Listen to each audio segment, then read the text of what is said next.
na makonsensya din siya dahil alam niya naman yung totoong nangyari.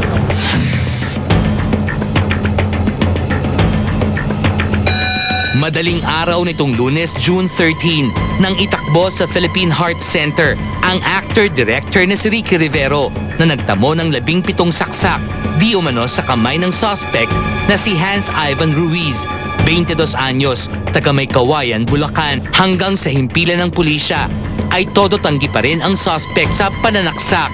Ayon sa aming pananaliksik, nagkakilala ang dalawa sa social networking site na Facebook. Hindi po talaga alam yung nangyari. Kilala mo siya? Opo, kaibigan ko po siya. Pero wala, pumunta ka doon. Opo. Bigla na lang po niya akong ginising na ganun. Huwag mo akong saksakin. Ito bigla po siyang tumakbo sa CR. Tapos tinulungan ko pa po siya na maglinis. Sabi ko dadaling ko po siya sa ospital. Parang kinabahan na rin po kasi puro dugo na rin po ako eh. Tapos parang nag-away kami. Dun lang sa ano na yan, sa point na yun. Tapos sabi ko, ano na lang gagawin natin? Tulungan mo ako, dahil natin sa ospital. Tara, punta tayo sa ospital. Tapos sabi niya, kunin mo yung mga mahalagang gamit sa kwarto.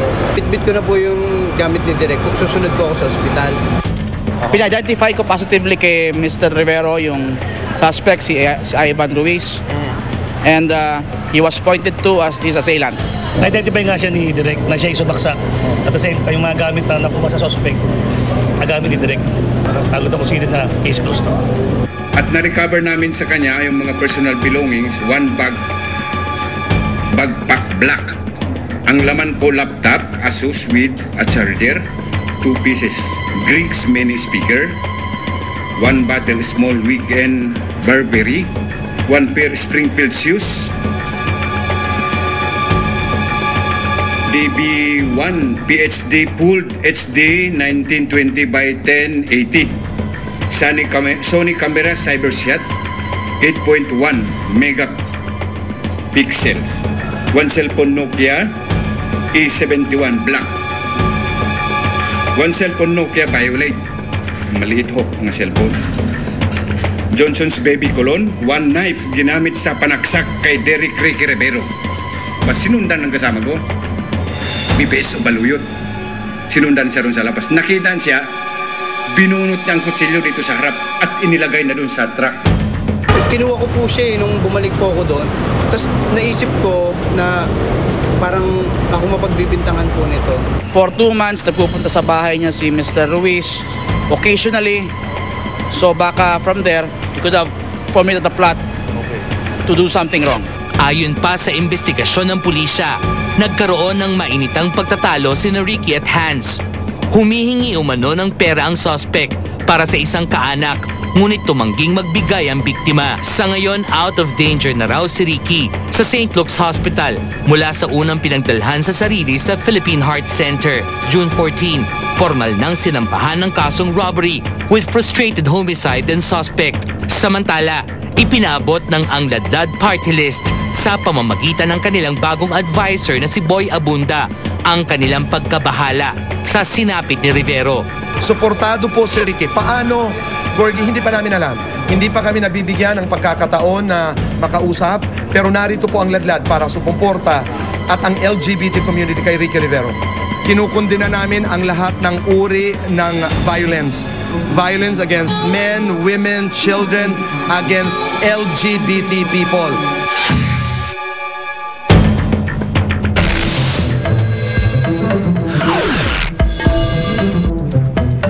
From GMA Films and Regal Entertainment comes the remake of an 80s cult classic that sprang from the flirtatious and fancy-free mind of Joey Gosengpiao.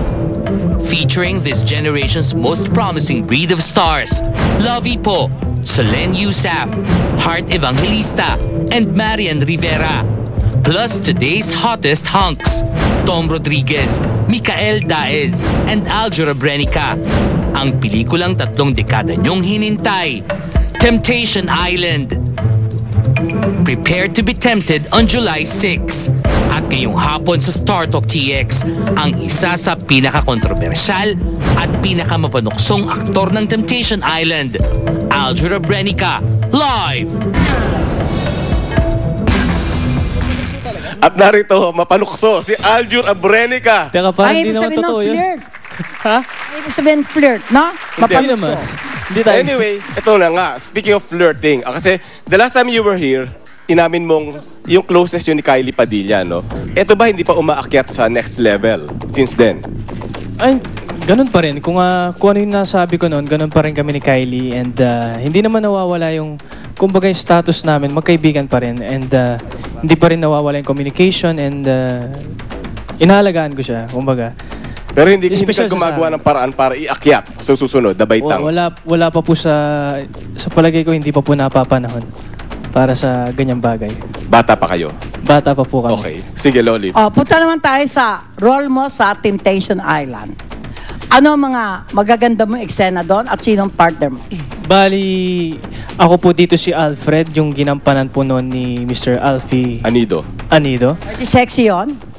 Medyo, hindi naman sexy rin. At yung mga eksena dito, yung mga kinasangkutan kong eksena, very tempting.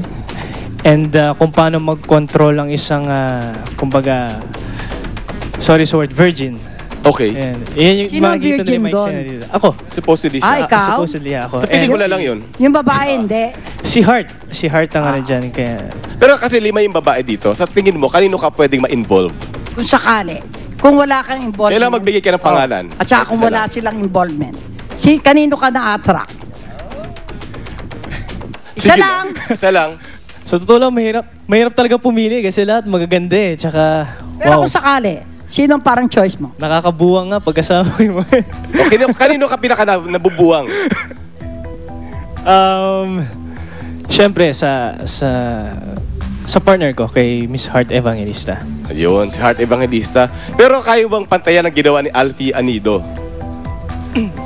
Hindi ko naman ayoko naman na kumbaga kumpara yung ginawa ko kay Mr. Alfie Anido. O dapat naman, iba naman Ano siguro. ba yun ng Alfie Anido doon? Oo. Kasi yung ginawa niya, napakaganda eh. Sa totoo lang, tsaka yung ano niya, yung kumbaga, ang dami na pong fans na si Alfie kasi sobrang sobrang lakas na dating, sobrang lakas, sobrang Ang sex gwapo. appeal. O, diba? Pero ganyan ka rin ha, lakas lang yung sex appeal mo ha. Kita mo nga, na in love siya si Ai. O hindi naman. Hindi, na in love ah. Ano lang naman doon, crush lang. At nakasama siyempre si Tom Rodriguez Yes. sa Temptation Island. Tom, can you join us here please? Okay. So, sino naman ang ginagampanan mo na yung sa original? No po, magandang hapon. Bali yung role ko po dito is si Umberto, yung probinsyanong waiter sa yate. Sino ito Dating nung ano araw? yun? Dati si Domingo Sabado na napakatindi ng pangalan. Ayun. Linggo na, Sabado pa. Okay. So, how was it working with Aljur naman?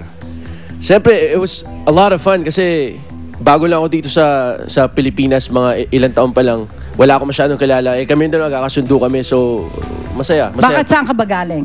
Sa States po, tita. Stage siya, oh. Anyway, paki-invite pati mga taga-States na abangan ang Temptation Tanong niyo Island. muna kung kanino siya nabubuwang. Kanino muna? Kanino ka nabubuwang? Sige, sabihin mo. Kaya nito. Kanino? Hindi Siyempre naman siguro kay John Lapo. Kay Nanay Sweet Ayoy, sasabihin ko sa Ayun, inunahan mo diba? eh. Okay, nabubuwang siya kay Sweet. Okay. So, Nice. paki-invite sila sa Temptation Island. Sa lahat po ng nanonood, everyone in the States, tanan nga ada Samar, sa lahat ng nandito po sa Metro Manila at sa buong Pilipinas, inatabayanan ko po kayong manood ng Temptation Island ngayong July 6 na po. Siyempre kasama po Malapit na, ha? Malapit na. Yes. At ayan. syempre, Aljur. Yes, bago ang lahat, binabati ko po ng Happy Father's Day lahat ng mga daddies. Lalo And na yung sa daddy mga- mo. Yes, kay Daddy Oh. Jojo. Ayan, Happy Father's Day po, Dad. And gusto ko i-greet si Tita Jeng, Vanessa, si Mart, and Steven from Germany. Akala ko pa naman, nag-text sa kanya si Kylie. Mamaya pa yun. Okay, tayo na happy birthday muna kay Celia Rodriguez at kay Tita Celia Rodriguez and Ali Soto. Okay, Yes, maraming pwede, salamat. Sa July 3 na po yung aming premiere night Premiere sa night. SM Mega Mall Cinema 9. Tsaka may And mga mall show din tayo, bro. may mga mall shows din kami. June 25 po sa SM, ano yun? SM Tagaytay. SM Tagaytay? Yun. Tsaka June 26, SM Masinag at July 2 sa SM Fairview. And happy Father's Day, Dad. I love And you. directed po yan and written by Direct Chris Martinez. Okay, Napakagaling Temptation na director Island, po. panoorin nyo. At mga kapuso Teka sa Canada, Ano muna, hi kay Princess Revilla, kay Shay Cabal, at kay Mama Bing Perez. At maraming salamat kay Dr. Vicky Bello, kay Hayden Ko, kay Pinky Tobiano for my beautiful necklace, kay Anya. nagagalit ang mga taga-Canada dahil mga kapuso sa Canada makisaya with Kapuso Stars, JR, Carla Abellana, Francesca Far, at si Arnel Ignacio sa Pinoy Fiesta and Trade Show next Saturday, June 25 sa Metro Toronto Convention Center. For more details, visit www.philippine-canadianfoundation.com. Maraming salamat, Dr. Mary Joy Taro ng Flawless and Dr. Vicky Bello. Sa kaunahang pagkakataon, Aiko Melendez at Mayor Patrick Meneses nagharap makaraan kanilang madugong breakup. Magbabalik po ang Star Talk.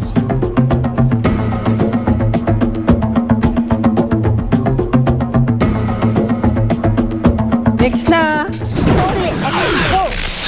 Katahimik ang babasagin, intrigang lilinawin, exclusive. Rachel Lango magsasalita na sa umano'y breakup nila ni John Prats. Pero syempre kailangan din po natin talaga ng respeto.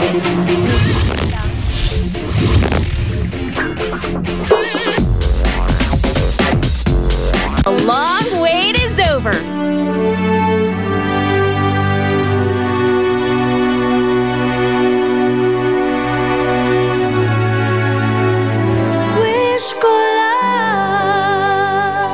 Kamakailan lang